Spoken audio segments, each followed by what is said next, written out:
Саламатсыздар ма балалар? Параграф 8. Жаңбыр менен жер көгерек. Каналыма тіркеліп, лайк басыңыздар. Бірінші мәтінді оқып, негізгі ақпаратты анықтаңдар.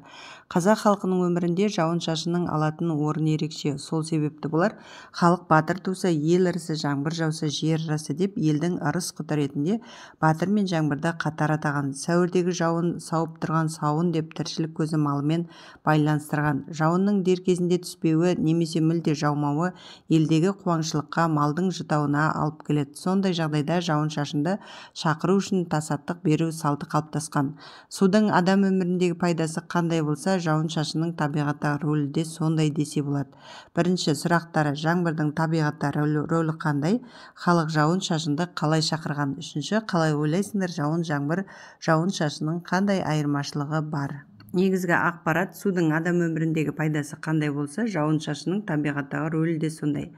Рөл өте зор. Мысалы, жазда жерлеріміз құрғап кетеді, сол кезде жаңбыр жауса, өсімдіктеріміз көгеріп шыға келеді. Малды жұтаудан аман алып қалып шығады. Тасаттық беру салты арқылы шақырған. Менің ойымша ешқандай айырмашылық жоқ. Есімдіктің сөйлемдегі қызметі: бастауыш, баяндауыш, толықтауыш, анықтауыш, пысықтауыш. Бастауыш есімдік атау септікте тұрып бастауыш болады. Мысалы, мен далаға шықтым, бәрі оның қолдады, мұны өзі қалап еді. Баяндауыш есімдік жіктеліп келіп немесе заттанып баяндауыш болады. Менің айтарым сол, біздің ойлағанымыз сенсің. Бұнда сол, сенсің баяндауыш болып тұр. Есімдік атау мен ілік септіктерінен басқа септіктерде тұрып толықтауыш болады. Оны елеген адам болмады, ешкімге ауыр тапсырма берілмеді. Бұнда толықтауыш оны ешкімге.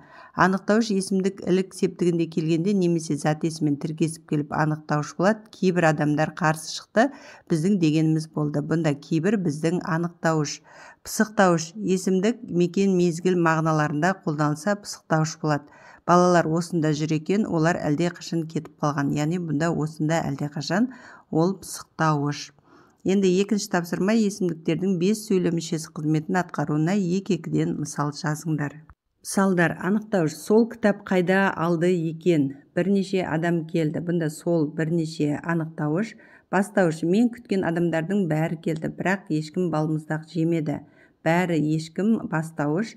Баяндауыш: Амина, жағдайың қалай? Сен қайдасың? Мен сені күтіп тұрмын. Бұнда қалай, қайдасың. Баяндауыш. Толықтауыш: оны мынамен жазғаның дұрыс. Бұнда мынамен.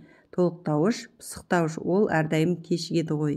Мен кеше ешқайда бармадым. Бұндағы әрдайым, ешқайда деген сөздер пысықтауыш. Келесі үшінші тапсырма: суреттердің реті бойынша жаңбыр қалай жауады деген тақырыпта диалог құрастырыңдар. Яғни бұл жерде кітапта сурет берілген, сол суретке қарап диалог құрастырып жазамыз. Диалог: Әсел, әпке, не істеп жатырсыз? Маған сабағыммен көмектесіңізші. Қане көмектесейін. Жаңбыр қалай жауады? Қызық сұрақ екен дес. Бірнеше күн бұлттанады. Содан соң жауын жауады. Күн бұлттанғанда қалай жаңбыр жауады? Бұлттың құрамында ұсақ тамшылар бар. Олар жерге түседі. Рахмет, әпкетай. Келесі төртінші тапсырма: тасаттық беру деген не? Түрлі дерек көздерден пайдаланып қалай жүзеге асатынын баяндаңдар. Тасаттық көпшілік жиылып атқаратын діни рәсім. Тасаттықта көпшілік қауым болып жиналып, құрбандық шалып, сауабын аруақтарға бағыштап, Құран оқылып, Құдайдан жаңбыр жауын тілеп ниет қылады. Тасаттыққа жиналған қауым діни рәсімдерді атқарумен қатар жиынның соңын мереке сауыққа айналдырады. Осындай шамандық мифологияда көктем жаңбыр тілеп жаудыратын сакралды салттар түркі халықтарында, оның ішінде қазақ халқында әлі күнге дейін өзінің маңыздылығын жоғалтқан жоқ. Тасаттық сөзі араб тілінде құрбандық деген мағынаны білдіреді.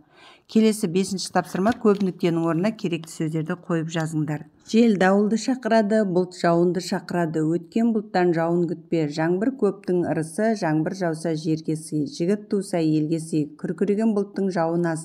Басшысыз ел жетім, жауынсыз жер жетім. Сәуір болмай жауын болмас. Жауын болмай тәуір болмас. Алтыншы тапсырма: жаңбырдың түрлі қалпын көрсететін сөздерді қатыстырып мәтін құраңдар. Есімдіктердің қызметін анықтаңдар. Ақ жауын, боз жаңбыр, қара жаңбыр, өткінші жаңбыр, соқыр жаңбыр, сылбыр жаңбыр, сірлету, сірікпе, сіркіреу, сіркіреуік, сілбілеу, мұздақ. Жаңбырдың түрі өте көп. Ақ жауын бір аумақта ғана біркелкі қарқынмен ұзақ уақыт жауатын жаңбыр. Боз жаңбыр жаңбырдың баяу сілбіреп жауатын түрі. Қара жаңбыр күзгі қалың жаңбыр. Өткінші жаңбыр аспан күмбезі көшпелі ала бұлттанып тез жауып өтетін жаңбыр. Соқыр жауын күн кезі шығып тұрғанда жауатын ұсақ тамшылы өткінші жаңбыр. Сылбыр жаңбыр желсіз күні жай жаңбыр. Сірлету жаңбырдың бүркеуден сіркеуден мол нөсерден саябыр жауы. Міне жаңбыр деген бір ғана құбылыс, бірақ оның әр түрі бар екен. Балалар, сабағым аяқталды. Каналыма тіркеліп лайк басып комментарий жазыңыздар.